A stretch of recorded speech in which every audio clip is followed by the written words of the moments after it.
मित्रों जय भोलेनाथ। मित्रों कहते हैं कि इस दुनिया में सब कुछ किस्मत से मिलता है और जब मेहनत से ज़्यादा किस्मत आपके साथ होती है ना तो आप लोहे को भी छू देते हैं तो वह भी सोना बन जाता है। और इसी को किस्मत का चमत्कार या मुकद्दर का सिकंदर कहते हैं। और याद रखिए, यदि आप कुंभ राशि के हैं और आप यदि अपने जीवन में कुछ नियमों को धारण कर लेते हैं तो 2024 जो है आपके लिए मुकद्दर का सिकंदर साबित हो सकता है। अब ये कुल मिलाकर किस तरह साबित होगा, मैं उसका आपको गूढ़ रहस्य बताता हूँ। आप ये एक प्रकार से कुंडली देख रहे हैं जो कि कुंभ राशि की कुंडली है। अब कुंभ राशि में अगर आप देखें तो यदि आपको ज्योतिष का जरा सा भी ज्ञान होगा तो हर भाव से 12वां भाव अपव्यय और नुकसान का होता है। तो याद रखिए, कुंभ राशि से 12वां भाव कौन पड़ेगा, आप देख रहे हैं जहाँ 10 नंबर लिखा है मकर राशि। और याद रखिए, मकर क्या है, काल पुरुष की कुंडली में कर्म का भाव होती है, अर्थात आपको अपने कर्मों का ज़्यादा प्रतिफल नहीं मिलने वाला जब तक कि आपके साथ किस्मत नहीं होगी। तो याद रखिए, ये गूढ़ रहस्य जो भी मकर राशि या मकर लग्न के लोग हैं, यदि कुल मिला लीजिए कि आपकी किस्मत अच्छी नहीं है तो आपको कर्मों का अधिक साथ नहीं मिलने वाला, चूँकि आपके कर्मों का जो स्वामी काल पुरुष की कुंडली में होता है 10वां भाव, वह आपके 12वें भाव में चला गया है। जहाँ 10 नंबर लिखा है ना, वो आपका 12वां भाव है कुंडली का। अब 12वां भाव नुकसान और अपव्यय का है। तो कर्मों के दम पर याद रखिए, आप मेहनत ज़्यादा करेंगे लेकिन आपको प्रतिफल कम मिलेगा। और जब कोई व्यक्ति मेहनत कम करता है और प्रतिफल ज़्यादा मिलता है तो वही किस्मत कहलाती है। तो कुंभ राशि के मामले में ये उल्टा है। कुल मिलाकर वो मेहनत ज़्यादा करते हैं लेकिन उनकी किस्मत उतना अच्छा नहीं होने के कारण प्रतिफल उनको कम मिलता है। अब आपको क्या करना है कुल मिलाकर के कि आपको एक प्रकार से मेहनत आप कम करें लेकिन प्रतिफल ज़्यादा मिले, तो मैं उसका एक गूढ़ रहस्य आपको बताता हूँ। आपको वीडियो पसंद आए तो लाइक शेयर सब्सक्राइब जरूर करिएगा। मित्रों, उसका गूढ़ रहस्य कुल मिलाकर ये है कि आप जानते हैं कि कुंभ लग्न या कुंभ राशि की कुंडली में 9वां भाव का स्वामी शुक्र होता है, जहाँ पे तुला राशि आती है। अब आपको कुछ नहीं करना है, आप ये देखिए कि आपकी कुंडली में शुक्र कहाँ पर विराजमान है। याद रखिए, जहाँ पे शुक्र विराजमान है अगर उससे संबंधित आप कार्य करेंगे तो याद रखिएगा, कुल मिलाकर आपकी किस्मत आपको आपकी मेहनत से कई गुना ज़्यादा दे देगी।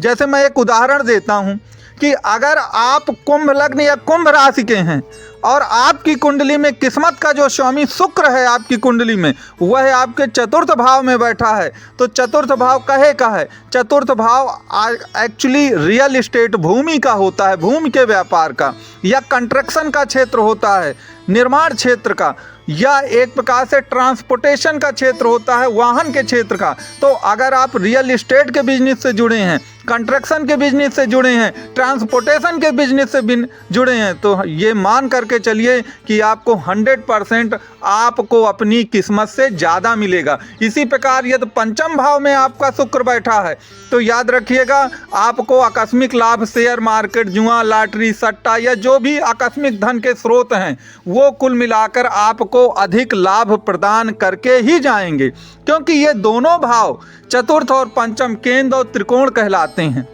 तो अब केंद्र और त्रिकोणों को जगाने के लिए हम क्या क्या कर सकते हैं जिससे कुल मिलाकर के हमारी इनकम और ज़्यादा बढ़े। आप लोग कमेंट करके मुझको बताइएगा कि आपकी कुंडली में शुक्र देव किस भाव पर विराजमान हैं, तो मैं आपको ये बताऊंगा कि वास्तव में आपको क्या कार्य करने चाहिए और उस कार्य में उत्तरोत्तर वृद्धि होती चली जाए, आप मुकद्दर के सिकंदर की तरह उस क्षेत्र में चले जाएं। उसके लिए आपको 2-3 नियमों का पालन करना पड़ेगा। सबसे पहले तो देखिए, आपके लिए एक छोटा सा उपाय है कि आप यंत्रों का प्रयोग करें। और यंत्र में भी कौन, जो एक प्रकार से शुक्र के यंत्र होते हैं। जैसे ये शुक्र का मंत्र आपको दिख रहा है, ओम द्रा द्रीम द्रव द्रौम सा शुक्राय नमः।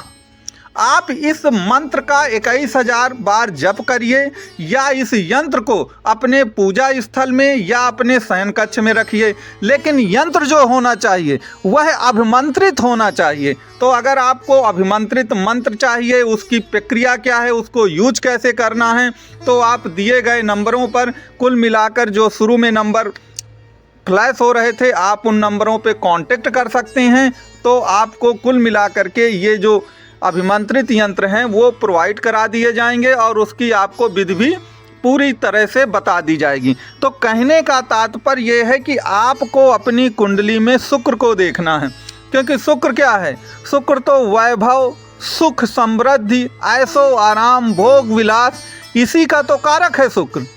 और यदि आपको 2024-25 या जीवन भर कुल मिला करके वैभव और सुख चाहिए तो आपको अपने शुक्र को ठीक करने के लिए या तो आप यंत्र का प्रयोग करें या उसके बीज मंत्र का प्रयोग करें, या कुल मिलाकर के आप ये देखें कि आपका जो शुक्र है वह कुंडली के किस भाव पर बैठा है।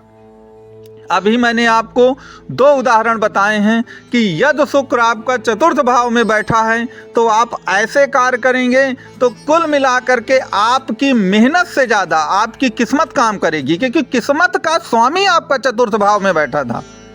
और जहाँ किस्मत का स्वामी बैठा हो, याद रखिए, उससे संबंधित अगर आप काम करेंगे ना तो आपको कभी हानि नहीं होने वाली, क्योंकि मेहनत तो आपकी है ही, मेहनत के साथ साथ आपकी किस्मत भी जुड़ गई है। तो जब मेहनत के साथ किस्मत जुड़ जाएगी ना तो उसी का प्रतिफल मिलेगा। अब आप कहेंगे कि मेहनत का फल तो मिलता ही है, तो मैं आपको बता दूं कि इस दुनिया में आप व्यवहारिक जगत में देखिएगा, कुछ लोग बेचारे दिन रात स्ट्रगल करते हैं, दिन रात मेहनत करते हैं, लेकिन जीवन में उनको मिलता कुछ नहीं है। और कुछ लोग बिल्कुल स्ट्रगल नहीं करते या बहुत कम मेहनत करते हैं और उनको बहुत कुछ मिल जाता है। तो याद रखिए, किस्मत जो है वह पूर्व जन्म में किए गए कर्मों का परिणाम है। तो अगर आपके पास किस्मत है, अब आपकी किस्मत किस भाव से जुड़ जाती है या तो उस भाव से संबंधित आप कार्य करते हैं, तो आप ये मान करके चलिए कि आपको किस्मत का लाभ मिलना ही मिलना है, फिर आपको किस्मत का लाभ मिलना ही मिलना है। और उसमें यदि आप कुल मिलाकर के दैवी शक्ति से परिपूर्ण यंत्रों का भी समावेश कर देंगे, जो मैंने आपको पहले बताया है, अभिमंत्रित यंत्र हों, तो याद रखिएगा वह आपकी जो तरक्की है वो दिन दूनी रात चौगनी होगी। और इसके लिए कुल मिलाकर आप किस्मत का रोना तो बिल्कुल नहीं रोएंगे, ये मेरी गारंटी है। क्योंकि कई लोगों का यही कहना होता है कि महाराज हम दिन रात बहुत मेहनत करते हैं, सब कुछ अच्छा करते हैं, लेकिन हम तो पीछे की ओर चलते चले जा रहे हैं, जबकि जो लोग गलत कर रहे हैं वो आगे की ओर बढ़ते चले जा रहे हैं। तो अब ऐसा नहीं होगा। जो मैंने आपको उपाय बताया, तरीका बताया, कुल मिलाकर यदि आप उस तरीके से, उस उपाय के माध्यम से सब कुछ करते हैं तो कुल मिलाकर आपको किसी भी प्रकार की कोई दिक्कत नहीं होगी। मेरा ये वीडियो कैसा लगा इसके बारे में आप ज़रूर मुझे बताएं। और कुल मिलाकर यदि आपको ये वीडियो अच्छा लगा हो तो वीडियो को लाइक, शेयर, सब्सक्राइब ज़रूर करें। 2024 आपके लिए मंगलमय हो।